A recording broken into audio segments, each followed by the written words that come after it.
بسم اللہ الرحمن الرحیم۔ السلام علیکم۔ جون 1171 عیسوی کا وہ دن مصر کی گرمی سے جل رہا تھا جس دن خلیفہ العاضد کے قاصد نے آ کر صلاح الدین ایوبی کو پیغام دیا کہ خلیفہ یاد فرما رہے ہیں۔ سلطان ایوبی کے تیور بدل گئے۔ اس نے قاصد سے کہا، خلیفہ کو بعد السلام کہنا کہ کوئی بہت ضروری کام ہے تو بتا دیں، میں آ جاؤں گا۔ اس وقت مجھے ذرا سی بھی فرصت نہیں۔ انہیں یہ بھی کہنا کہ میرے سامنے جو کام پڑے ہیں وہ حضور کے دربار میں حاضری دینے کی نسبت زیادہ ضروری اور اہم ہیں۔ قاصد چلا گیا اور سلطان ایوبی بے چینی سے کمرے میں ٹہلنے لگا۔ وہ فاطمی خلافت کا دور تھا۔ مصر میں اس خلافت کا خلیفہ العاضد تھا۔ اس دور کا خلیفہ بادشاہ ہوتا تھا۔ جمعہ کے خطبے میں ہر مسجد میں خدا اور رسول کے بعد خلیفہ کا نام لیا جاتا تھا۔ عیش و عشرت کے سوا ان لوگوں کے پاس کوئی کام نہ تھا۔ اگر نور الدین زنگی اور صلاح الدین ایوبی نہ ہوتے یا وہ بھی دوسرے امراء اور وزراء کی طرح خوش آمدی اور ایمان فروش ہوتے تو اس دور کے خلیفوں نے تو سلطنت اسلامیہ کو بیچ کھایا تھا۔ العاضد ایسا ہی ایک خلیفہ تھا۔ سلطان ایوبی مصر میں گورنر بن کر آیا تو ابتدا میں خلیفہ نے اسے کئی بار بلایا تھا۔ سلطان ایوبی سمجھ گیا کہ خلیفہ اسے صرف اس لیے بلاتا ہے کہ اسے یہ احساس رہے کہ حاکم ایوبی نہیں خلیفہ ہے۔ وہ سلطان ایوبی کا احترام کرتا تھا، اسے اپنے ساتھ بٹھاتا تھا، مگر اس کا انداز شاہانہ اور لب و لہجہ آمرانہ ہوتا تھا۔ اس نے سلطان ایوبی کو جب بھی بلایا بلا مقصد بلایا اور رخصت کر دیا۔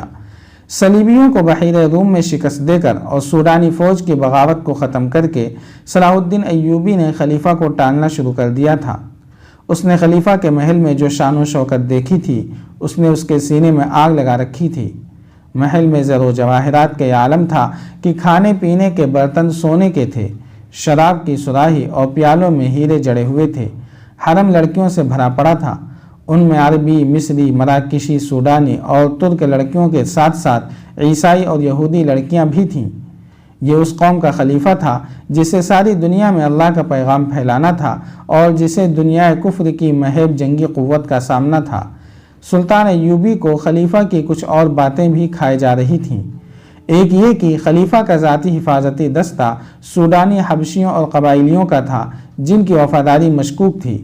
دوسرے یہ کہ خلیفہ کے دربار میں سوڈان کی باغی اور برطرف کی ہوئی فوج کے کماندار اور نائب سالار خصوصی حیثیت کے مالک تھے۔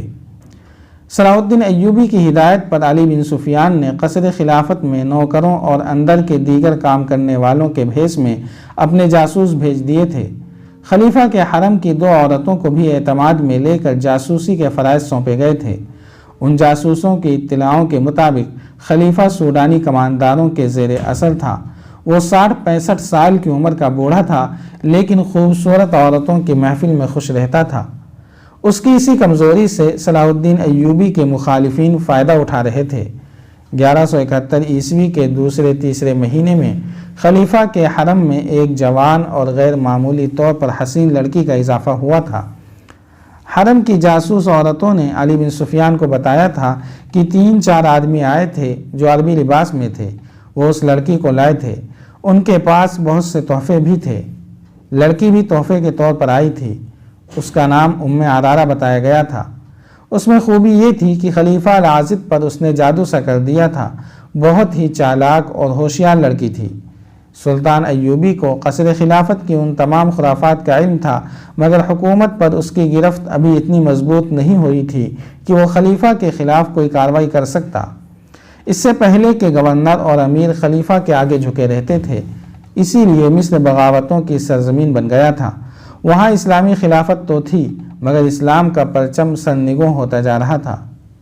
فوج سلطنت اسلامیہ کی تھی مگر سوڈانی جنرل شہری حکومت کی باغ ڈور ہاتھ میں لیے ہوئے تھے اور ان کا رابطہ صلیبیوں کے ساتھ تھا۔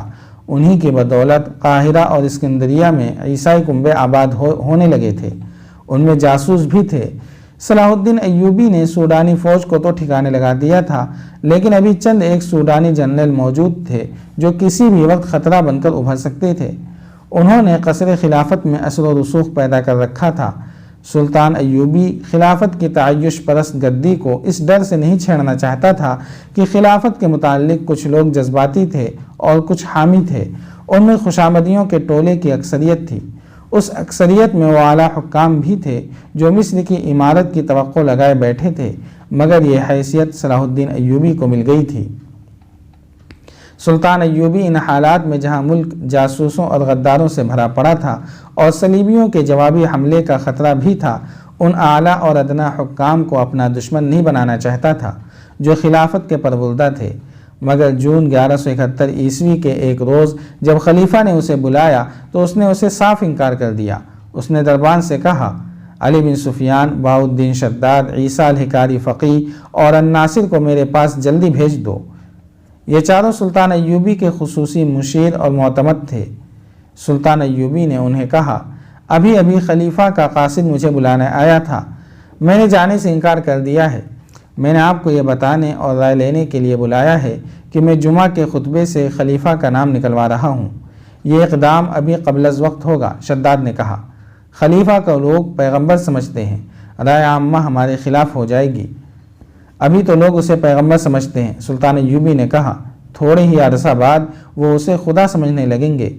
اسے پیغمبری اور خدائی دینے والے ہم لوگ ہیں جو خطبے میں اس کا نام خدا اور رسول اکرم صلی اللہ علیہ وسلم کے ساتھ لیتے ہیں۔ کیوں عیسیٰ فقیہ، آپ کیا مشورہ دیتے ہیں؟ میں آپ کی تائید کرتا ہوں، عیسیٰ فقیہ نے جواب دیا۔ کوئی بھی مسلمان خطبے میں کسی انسان کا نام برداشت نہیں کر سکتا، انسان بھی ایسا جو شراب، عورت اور ہر طرح کے گناہ کا شیدائی ہے۔ یہ الگ بات ہے کہ صدیوں سے خلیفہ کو پیغمبروں کا درجہ دیا جا رہا ہے۔ میں چونکہ شہری اور مذہبی امور کا ذمہ دار ہوں، اس لیے یہ نہیں بتا سکتا کہ سیاسی اور فوجی لحاظ سے آپ کے فیصلے کا رد عمل کیا ہوگا۔ رد عمل شدید ہوگا، بہاؤالدین شداد نے کہا، اور ہمارے خلاف ہوگا۔